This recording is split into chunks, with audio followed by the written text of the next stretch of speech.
Welcome to this fourth and final episode on our 2020 Toyota Corolla Hatchback, where we've got something very special planned for you.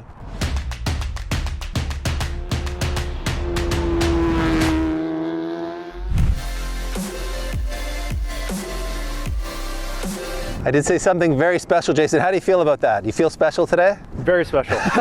Jason is familiar to some of you, actually, because we reviewed his Scion FRS. We'll put a link to that in the top right corner. But today you've brought your daily driver, which is a flame blue 2019 Toyota Corolla. Yeah. So this is the first year, the launch year. We have the 2020, which has a few little differences that you were actually explaining to me. He knows more about these cars than we do.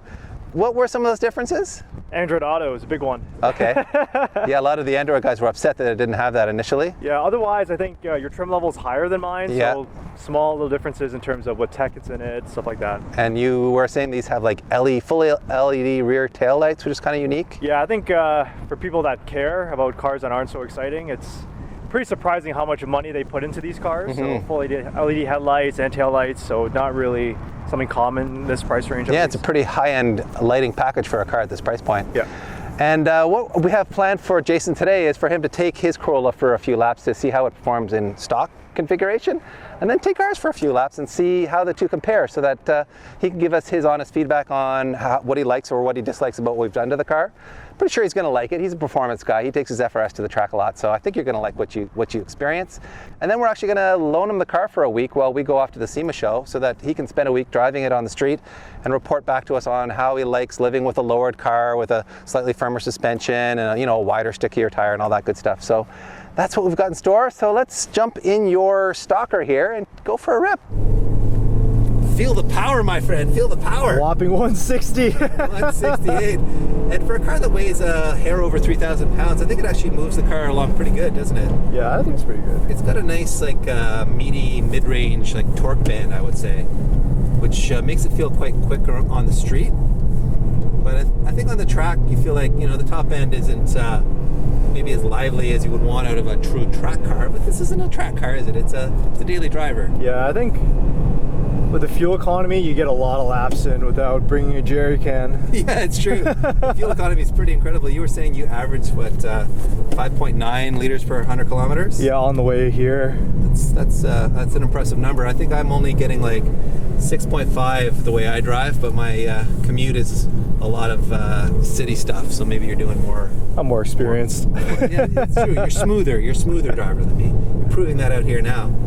I probably shouldn't be going so hard on a warm-up, otherwise I won't have any brakes. Go as hard as you want. You probably know about my world-famous motion sickness problem, so definitely can't overshoot it, otherwise you're just going to understeer. Understeer, yeah. I don't. That was nice, using the curbs with that nice compliant factory suspension. Yeah. Why not? Don't have to worry about bending expensive wheels. Exactly. Yeah, the gearing is quite long. You end up just using third gear on the straightaways, and then a little bit of second gear in the tight stuff. I would typically go down to second gear here, but you're carrying good speed in third. I like your strategy. Use the third gear through here. You might have found the hot setup. Yeah, maybe. I'm trying to go for the Corolla lap record. I can see you're trying to make the lap record already. So what do you notice as far as the limitations of the stock setup goes? Definitely the brakes. The brakes don't give you too much confidence, especially on the high speed corners. Yeah, you don't really want to attack the brake zones too hard. Yeah, they're really easy to modulate, but they get really soft really easy. They do, and obviously they're not designed for this kind of use, so it's on the street I think they have quite a nice feel, but on the racetrack they get spongy and start to lose bite pretty quickly, don't they? Yeah.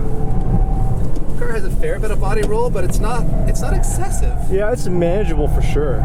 Like right now, I'm pinned to the floor. Nice, yeah, you really nailed that perfectly. Man, I think you might be a front-wheel drive race car driver, and you never knew it. You're ripping good. Probably explains why I'm so slow in the FRS. He's not slow, everybody. All right, here we go in Corolla 2.0. Yeah. Modified for your driving pleasure. And you'll probably notice it turns in better and has more grip right away. Because, oh, definitely. Wider tire, stickier tire. The brakes are way better. Are they? Yeah. For such a mild pad upgrade, I really noticed it was a big improvement too. just gives you more confidence and feel. Yeah, I think so. Yeah, like it really allows you to lay the power mid-corner. Mine just does not do anything. Yeah, it really does let you get on the power much earlier. And that's, I think, when you start to notice the differential, the open diff one, and sort of like, you feel like the front tires are kind of winding and unwinding a bit. Yeah, I can feel that for sure. But it's right there. It's good to get to the limits of the car and really feel what it wants to do. And I really like the chassis. I find it to be a really, stiff, responsive chassis. I think it's a car with a lot of tuning potential. And man, you're ripping good speed onto the front straight there, my friend. I like it. I don't know how hard you want me to push in this thing. As hard as you want, my friend. Actually, I think I'm going to have you drop me off. So now that you've sort of had a feel for a few corners, just dump me in the paddock. My motion sickness and I will go sulk in the corner, and you can go and chase a hot lap. No but I'm going to put our race pack lap timer in here so you can see how you're doing. Perfect.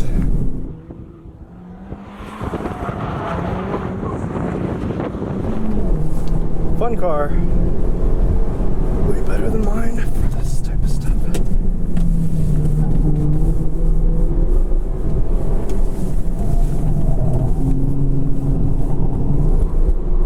On diff.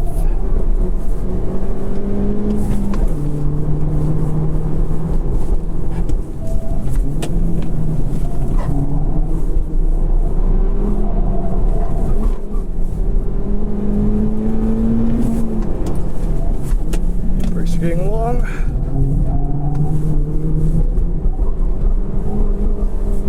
Come on, diff. Oh man, it cuts hard. All right, Jason, you did your hot laps in our car. You did some earlier in your car, obviously. What did you feel like the biggest differences were? Definitely the brakes gives you a lot more confidence, especially in a turn 1, turn 2. That's like a lot of time. Yeah. On this track. The tires are really good. They are good, aren't they? For how much 340 tread wear. For 340 tread wear, that's like really good grip. They're really communicative, so like you know where the grip is, you know where the limit is. And I've tried a lot of tires, and I think these are probably best in class in the 300, 340 tread wear. Yeah, I'm amazed how much grip they have for a 340 tread wear. And they're also really, as you'll find out on the street, I think they're very reasonable ride quality. They're nice and quiet, so I think you'll enjoy them as a street tire too. As long as it doesn't snow on us. Yeah. Let's hope. And wow, you put on a heck of a show out there. You looked like you were blazing fast. Just watching you come around the last corner here, you were carrying a ton of speed. As a matter of fact, I cheated and I looked on our Race Pack Vantage data and I saw you were hitting 150k up the front straight. I only hit 148. So he's already proved he's faster than me in a straight line. And it turns out in the corners he was faster too. He pulled 1.14 Gs. I only pulled 1.10 Gs, which probably means you went faster than me. I did a 129.7 and you did a 128.7. What is going on here? Everyone's faster than DP this year. It's the year of DP getting beat. Yeah. And you did, I think, a 135 something in your own car? Yeah, like 135.9 or 7. What I pretty much did like 4 or 5 laps in 135. At least I was faster than him in the stock car, everybody. That's my only saving grace here. Still, that's a massive leap. That is, what, 8 seconds faster? Yeah, roughly. Around that. That is a huge leap forward. And it's got to be giving you some bad ideas of what to do with your own car now. Yeah, I mean, have we ruined it for you? I planned on modding it, and I was like, it's my daily driver. Shouldn't worry about anything on it, but second guessing for sure. Well, after you go and spend a week with it, we'll see if you're committed to the idea of changing your daily driver or just keep pushing the money towards the FRS. So, as a matter of fact, we're going to have Jason become a videographer on his iPhone and give us some updates during the week of daily driving this car. And then we'll reconvene with you at the end and kind of summarize the whole experience. Perfect. Sound good? Yeah. All right. And we are back. It's been a few weeks since our day at the racetrack with Jason, and he's been daily driving it. Yep. Living with a modified Corolla. And how has that experience been versus your unmodified one?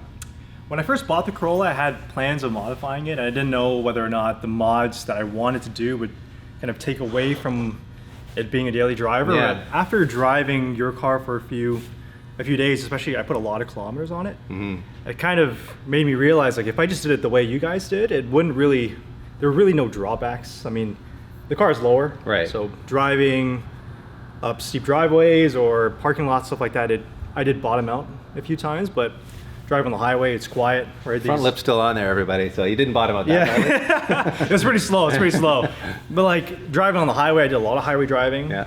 And The tires were really quiet, right? Offered a lot of grip, and even the rain, like it rained like pretty much every day that I had it, and it never had any bad habits driving down the road. The exhaust, I mean, when you wanted to hear it's there, when you're on the highway, you don't really necessarily hear it at all. Yeah, it's kind of amazing actually what that exhaust does for the sound of it. So and I think the ride quality on the RSRs was livable as a daily. I personally, like when I got into, like after you guys gave it to me, obviously it was a long drive back from Cayuga. Yeah. I think it's fine. Yeah. Like it's not as, like after I got back into my car, it's not as comfortable, but it's not like unbearable. Right. Like you could definitely, if someone got into this car, they didn't know they had coilovers on it, you wouldn't even notice. Yeah, it's not shockingly harsh or anything, is it?